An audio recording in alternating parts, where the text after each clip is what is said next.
Donc, ce que sous-entend tout ce que vous dites, c'est qu'effectivement, c'est une nouvelle technologie, cette nouvelle économie du numérique dont on nous fait tout un plat, hein, sans doute à raison.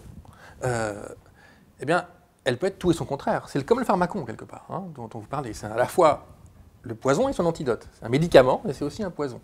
Potentiellement, c'est ce qui automatise, c'est ce qui effectivement nous dépossède de nos activités. Mais c'est aussi potentiellement ce que vous faites à l'IRI, quelque part, des outils technologiques de contribution, de création, qui au contraire vont nous enrichir, vont enrichir les autres, vont enrichir la collectivité. Donc au fond, finalement, ce qu'on appelle nouvelles technologies, ce sont des réalités qui peuvent être complètement contradictoires, ou en tout cas très différentes les unes des autres. Alors, ce ne sont pas les technologies qui sont contradictoires, c'est les organisations sociales dans lesquelles elles sont socialisées. Alors d'abord, bien entendu, oui, je confirme tout à fait que le numérique, c'est un pharmacone. C'est-à-dire à la fois un poison, un remède. Et ce que je soutiens, comme tous les gens qui sont ici à l'IRI, comme Ars Industrialis, ce que nous soutenons, ou à l'école qui s'appelle pharmacone.fr, nous faisons toute une philosophie du pharmacone. Ce que nous soutenons, c'est que le pharmacone, quand on n'en développe pas un système de soins, est forcément toxique.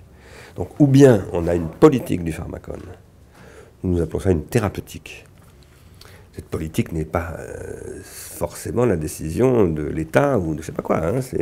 La police, c'est pas l'État, c'est les citoyens. Il se trouve que l'État est une forme d'organisation des citoyens, mais pas que celle-là.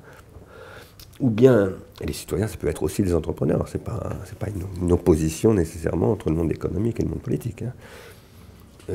Ou bien, on a une thérapia, une thérapeutique, une politique du pharmacone, pour faire en sorte qu'il soit plus curatif que toxique, c'est-à-dire qu'on lutte contre l'incurie, parce que la toxicité c'est l'incurie, ou bien l'incurie règne. Voilà. C'est ce qui se passe en ce moment. Alors maintenant, moi je n'oppose pas l'automatique et le non automatique.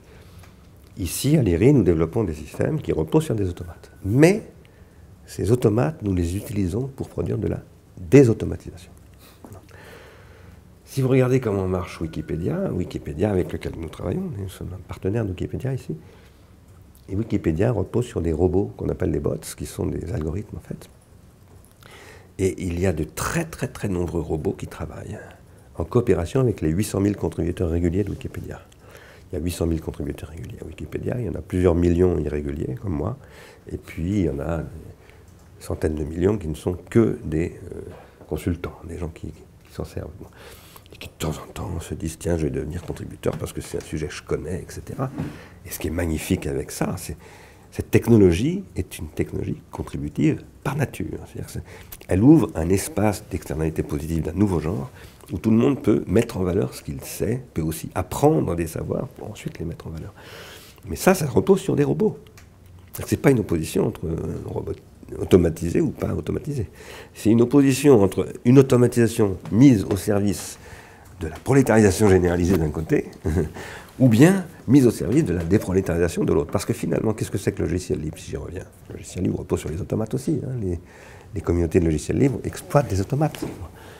C'est une communauté de déprolétarisation. C'est pour ça que les développeurs qui font du logiciel libre, en règle générale, pas tous, hein, il y a quand même parfois des gens qui finissent par se sentir mal dans ce milieu-là aussi, mais en règle générale, la motivation de cette équipe est absolument formidable parce que ce sont des équipes qui produisent du savoir et de l'individuation et non pas de la prolétarisation. Mais si c'est ça, c'est parce que ça signifie qu'ils mettent les automates au service d'une désautomatisation. Qu'est-ce que permet le libre?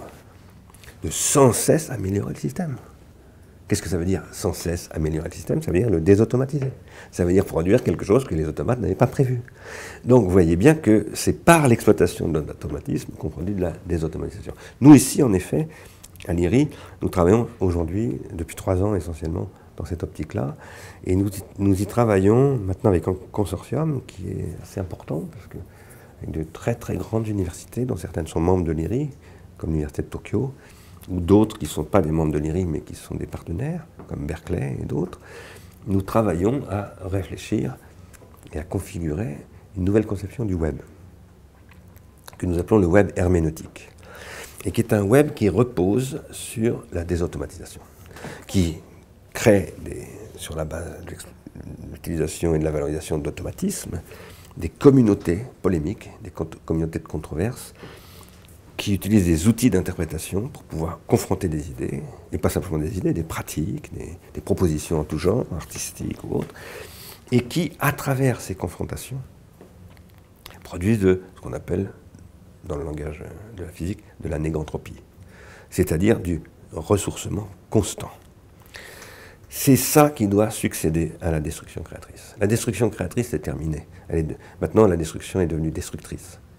Parce que cette destruction, qui était autrefois créatrice, qui a permis de développer une véritable prospérité, d'abord américaine, puis européenne, puis planétaire, maintenant elle détruit les systèmes sociaux, elle détruit les familles, elle détruit les environnements naturels, les environnements mentaux, etc., etc. Et plus personne. Tout le monde déteste. Les gens sont malheureux. Les gens sont très très malheureux, dépressifs.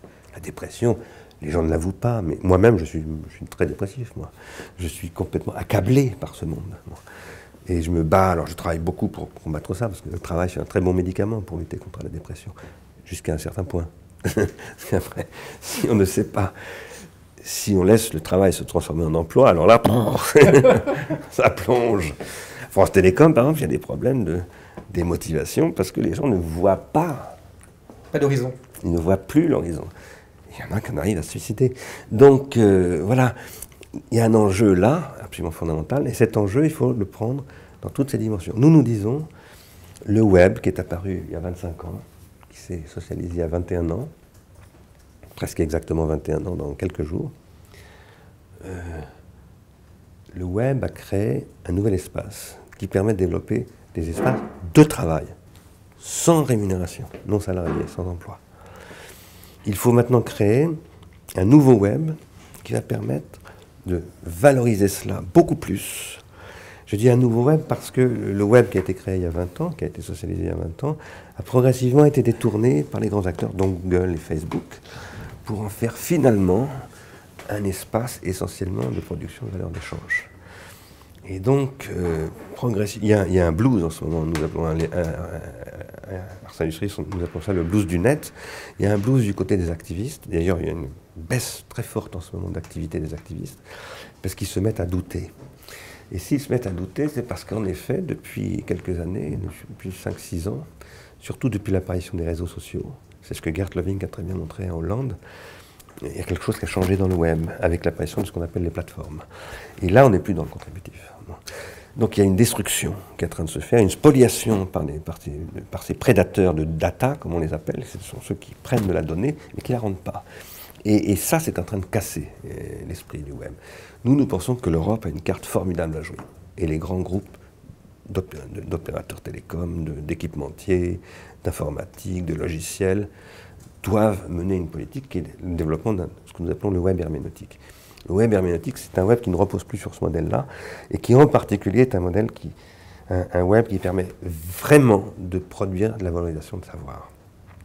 Il y a énormément de choses à faire à cela, aussi pour que l'Europe puisse répondre à ce challenge qu'est pour elle le smart power. Parce que Hillary Clinton, qui va bientôt se présenter aux élections pour succéder à Barack Obama, développe depuis pas mal de temps déjà, fidèle épouse de son mari qui avait de bonnes idées sur ce sujet, la question de